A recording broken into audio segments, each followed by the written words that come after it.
په نننۍ ویډیو کې تاسو ته د فایور د ټرم اف سرویس یا د خدماتو کوم قوانین یا شرطونه چې د هغه په اړه تاسو ته معلومات درکوم.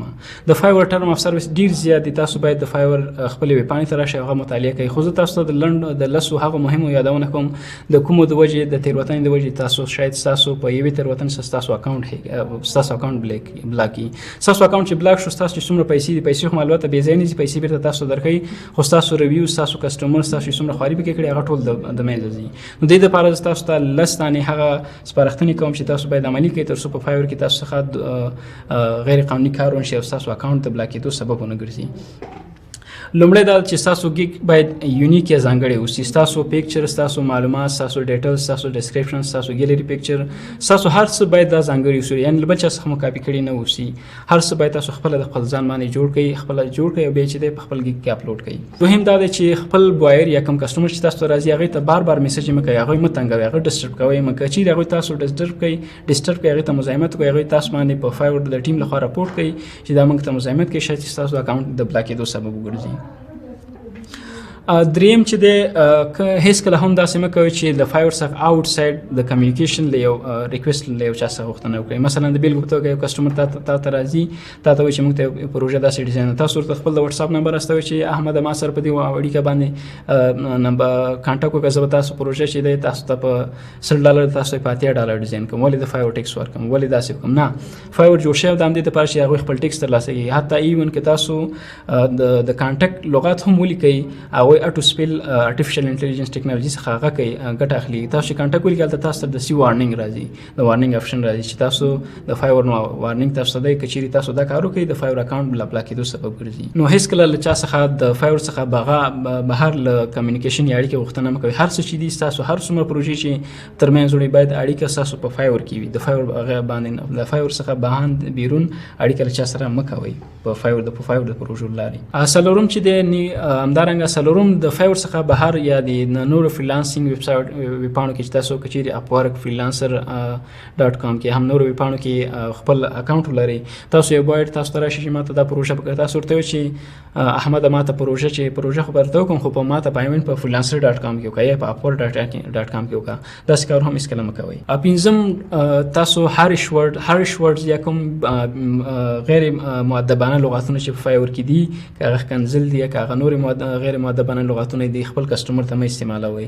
اول خو دا چې فایور لخوا د بندي اجازه نشته، او که بیا هم که استعمال کړئ که فایور کې کسټمر تاسو باندې رپورټ وکړو نو ستاسو د اکاونټ د بلاک کېدو سبب ګرځي.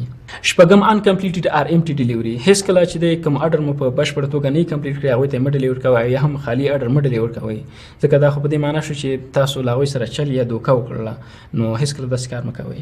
اووم چې دی موږ تاسو سره دی چې د فریلانسینګ نور ویب سایټونو ریکویسټ له خلکو څخه مه کوئ چې مثلا احمد ما ته په فریلانسینګ پاڼه کې د خپل پروژه راکړه یا په upwork.com کې راکړه، او یا هم په نورو ویب پاڼو کې د فریلانسینګ کومې پاڼې چې دي په هغې کې له چا څخه غوښتنه مه کوئ. خپله پروژه چې هر پروژې تاسو ترلاسه کوئ باید د فایور له لارې ترلاسه او د فایور له لارې تر بشپړه کړئ. اتم، د پوزیټیو یا نیګیټیو یا هم د سپیسیفیکلی یا فیډبیک دپاره ریکویسټ کول یا غوښتنه کول، دا هېڅکله په فایور کې مه کوئ. د بیلګې په توګه تاسو یو چا سره پروژه کمپلیټ کړه، تاسو ورته وایئ چې احمده ما ته 5 سټار پرېږده. حتی که تاسو د سټار کلمه په فایور په چټ کې وهم لیکئ، تاسو د وارننګ آپشن شو کیږي، آپشن د وارننګ مینیو تاسو ته شو کیږي. تاسو وایئ چې له چا څخه د سپیسیفیک یا معلوم فیډبیک یا د ریویو غوښتنه مه کوئ چې ما ته 5 سټار پرېږده یا 4 سټار پرېږده یا ما ته پوزیټیو فیډبیک پرېږده. نو دا د فایور کې د فایور د قانون خلاف دی. بوایر یا کسټمر خپل رضایت یا خپل مرضي ته پرېږدي چې هغه له تاسو څخه څومره خوشحاله دی، هغه د خپل ذهن او د خپل ستاسو د سرویس مطابق هغوی ته ستاسو ته فیډبیک یا ریټینګز سټار پرېږدي. نه هم چې دی خپل پرسونل معلومات یا هم فون نمبر چې دی، ایمیل اډرس یا همدارنګه نور معلومات چې دي په ګیګ جوړونه کې هم په نورو پیرودونکو ته مه وړاندې کوئ، مه یې ورلیږئ، ځکه د دې لارې تاسو کولی شئ د فایور څخه آوټ ساید اړیکه له یو بل سره ولرئ. او بیا هم که چیرې ستاسو سرویس په داسې سرویس تاسو وړاندې کوي چې هغه کې ایمیل نمبر ته ایمیل ته ضرورت دی، فون نمبر ته ضرورت دی، اډرس ته ضرورت دی. تاسو کولی شئ په فایور سره لومړی د مخکې دینه چې ګیګ جوړ کړئ فایور سره کانټاکټ وکړئ چې موږ داسې سرویس وړاندې کوو چې په دې کې موږ ته دې څیزونو ته ضرورت دی. بیا فایور تاسو ته د دې اجازه درکوي چې تاسو د بایر څخه د فون نمبر، ایمیل اډرس یا هم د پرسونل معلوماتو غوښتنه وکړئ. نو هېڅکله بغیر له دې چې ضرورت نه وي د چا څخه د پرسونل معلوماتو مه تاسو شیر کوئ خپل معلومات، او مه هم له چا څخه غوښتنه کوئ که هغه فون نمبر دی، که هغه د واتساپ نمبر دی، که هغه ایمیل اډرس یا داسې نور.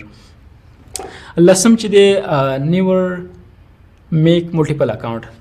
ملټیپل اکاونټ یا له یو څخه زیات اکاونټونه مه جوړوئ په فایور کې، او دا هم اجازه نشته ده چې تاسو فکر کوئ چې موږ به ډېر اډونه ترلاسه کړو، خو نه داسې نه. تاسو د ملټیپل اکاونټ په جوړولو په ځای تاسو په فایور کې دا اجازه لرئ چې تاسو په فایور کې ملټیپل ګیګ جوړ کړئ. ملټیپل ګیګ هم همداسې یو شی دی، تاسو کولی شئ ملټیپل ګیګ جوړ کړئ په فایور کې، بلکې ملټیپل اکاونټ مه جوړوئ.